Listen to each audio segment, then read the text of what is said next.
I don't think Ayub, follows the fans' opinions too heavily, but he does watch my videos, and it's kind of nice to see. Referee walking towards Nick Tzanev, and he's awarded a free kick to Fleetwood. And Huh? What just happened? A free kick to Fleetwood for what? Oh, took the free kick twice. Oh. Okay, that makes sense. I guess. Weird. Anyway, it's going to be an indirect kick for Fleetwood. Goal. Far post. This is the most AFC Wimbledon thing to happen to them. Fleetwood don't have...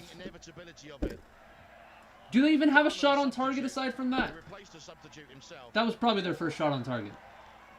Technically, by the book, it was a direct free kick, and Tzanev rolled it out after the whistle with his foot before kicking it again. But it's just one of those ticky-tack moments. It's typical, right? It really is typical. The fact that we're going to go down off of this. Technically, the referee wasn't in the wrong in that situation. But it's just the most AFC Wimbledon thing to ever happen to AFC Wimbledon. It's just sad. But it's not just this game. It wasn't just this game. It was the constant bottling throughout the season. It was the bottling against Cheltenham. The bottling against Charlton about a month and a half before the Cheltenham game. The absolute fucking bottling against Doncaster. That was the first game I went to. The first AFC Wimbledon game I saw in person. I have a vlog on that channel, on my channel. Absolute bottling. We were all over the place in that game. Should have been a win. Should have been 3 points. Easy. And even performances where we maybe deserved to get a win or a point out of, we just dropped points in the end. The Sheffield Wednesday game. Ayub Assal, 1v1 with the keeper, hits it straight at him, and then we concede at the end, switching off at the end. The MK Dons game, Jack Redoni losing his mark, easy. Like, how does Parrott have enough time to just bring that down and volley it bar down? I'm going to go back to the Cheltenham game. Balls over the top, constantly. Balls over the top, balls over the top. In both Cheltenham games. The first one, Nightingale just had a nightmare, bro, in that one. The second game, just both Hennigan and Nightingale, nightmares. To be fair, I got to give credit to Ben Hennigan because he's been one of our most consistent players throughout the season. Defensively, played fantastic in this game in particular. But our defense throughout the season, very spotty. A lot of problems. A lot of problems. Obviously, the defending, the mental fortitude. I think the biggest key is the fact that we have the youngest team in League One on average. And it shows. It has shown throughout the season. We lacked that mental fortitude in the second half. We lacked that cutting edge. It's come to bite us in the ass time in and time out. That being said, I think we deserve to win this one.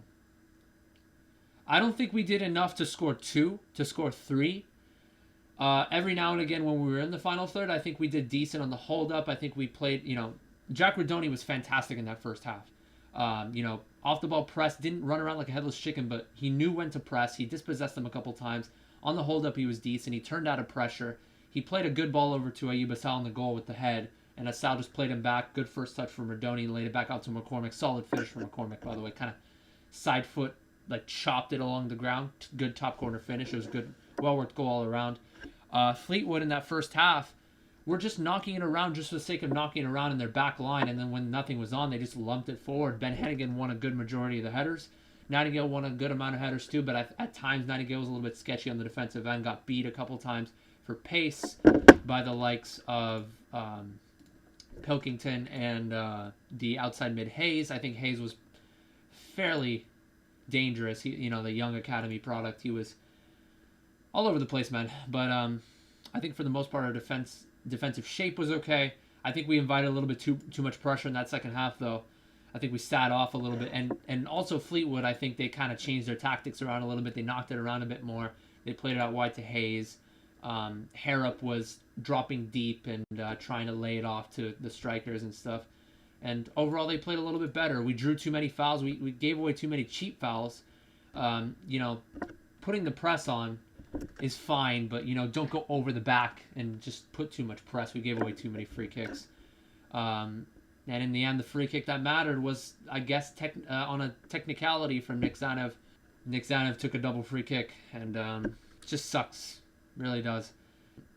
I don't think Fleetwood did enough on the day, but they got what they needed to stay up.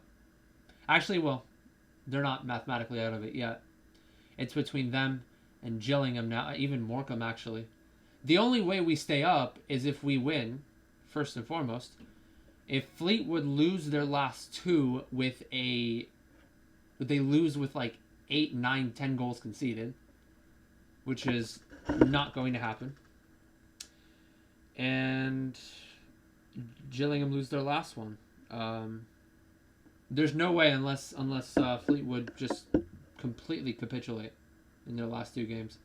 Quite frankly, I don't think that's going to happen. I think they'll lose, but I don't think they're going to lose by fucking 4 goals each game.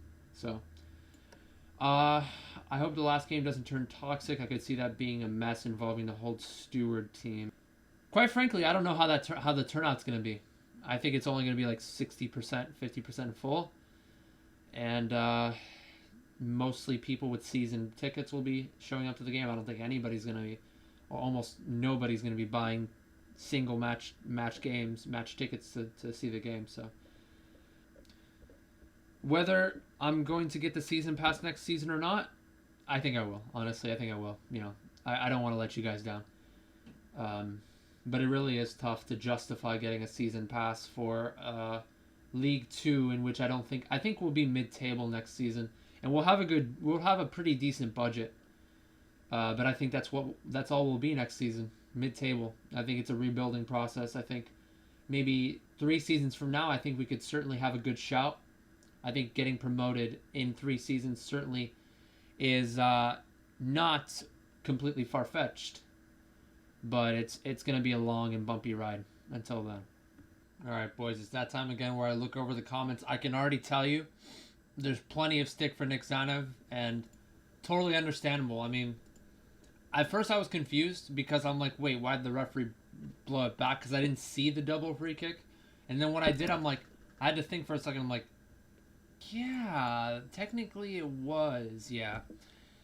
It was a little bit soft, but by the book, yes, Nick Tzanev did take a double free kick. If it's a direct free kick, you can't roll it out to yourself like that. Plenty of stick going on around from Tzanev, but let's see if we can find some comments with other topics that are not giving stick to him. So, Carl Eldridge, 38 points dropped from winning positions. 38 points, really? That is woeful. Do teams start games underestimating them, or is there some kind of hypnosis going on? That is an unbelievable stat. Unfucking real. 38 points. That just goes to show you the lack of mental fortitude and a lack of composure. Justin Gallagher, got what we deserve for months of terrible, gutless performances. Not winning for half a season should get you relegated. Once again, it's not the relegation that bothers me, it's the manner in which it has come. So many errors on and off the pitch. We should have been celebrating finally coming home. Oh well, I'll still be there next season. That's what supporters do. And it just really hurts. It hurts that the beginning of the season was so positive, and that Oxford game especially. AFC Wimbledon fans everywhere. This wasn't a hype job. It was a legitimate prediction that we would finish mid-table after that performance. We just looked so positive. And under Mark Robinson, at least at first, we thought we had found the Messiah manager. We thought that we had someone that could really round people up and instill mental fortitude upon them, and just have focus on youth development over buying a bunch of players. In the end, football is a business game, but we all had that pipe dream that, okay, maybe we can gather the youth player and have people play for the badge and have people play for our philosophy. But unfortunately, we dug our head in the mud and we focused too much on the youth throughout the season. And, it's just youth. It's just known that people who are younger typically are not as mentally tough as those who are experienced, and will lack that discipline in the last 20, 30 minutes. And time in and time out, we've constantly bottled leads. And the process, I actually found a comment up here. Should have trusted the process. But then Mark Edwards said we've trusted it for too long, hence why we were in the shit. It's the process that got us in this shite in the first place. Stuff like that, Pino Cardazzone. So who are they going to bring in now? Can you see Mark Bowen taking the job, or will they even offer it to him? I don't think Mark Bowen takes the job. I think AFC Wimbledon will offer it to him. I think the board are impressed with what Mark Bowen has been able to do with such a short amount of time and with the shambles that we were currently in. I don't think Mark Bowen takes the job. I think he's going to go on to bigger and better things.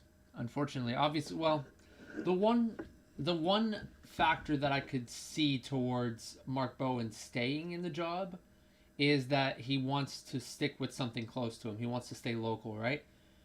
But I'm sure he can find something else. I'm sure he can find something at Millwall or something like that. Just some local club, some championship or League One side from London. I don't know. It's just rough, man. I don't think we're going to keep Bowen. I really want him to come again because he seems like a class manager, but just based on what I've heard in interviews and stuff, he's just being professional, right? But I feel like low-key he's like, what a fucking mess. I don't want anything to do with this.